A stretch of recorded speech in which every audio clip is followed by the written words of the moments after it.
Hi friends, ఈరోజు రవ్వ వడియాలు ఎలా చేయాలో చూపిస్తాను.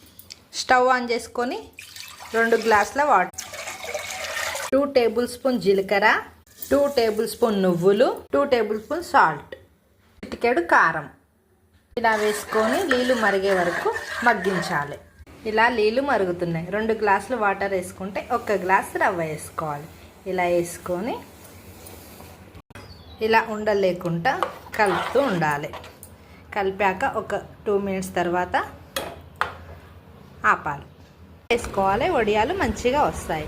ఇలా పేపర్ వేసుకొని ఇలా పేపర్ పైన ఒక చిన్న గిన్నెలో ఇలా వేసి ఇలా అంటే అదే స్ప్రెడ్ అయిపోతుంది.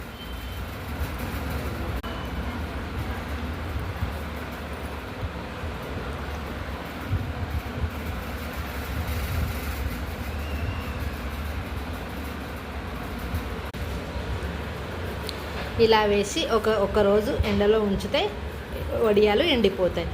ఈ వీడియో నచ్చినట్టయితే లైక్ చేయండి, షేర్ చేయండి, సబ్స్క్రైబ్ చేసుకోండి. Thank you. బాయ్.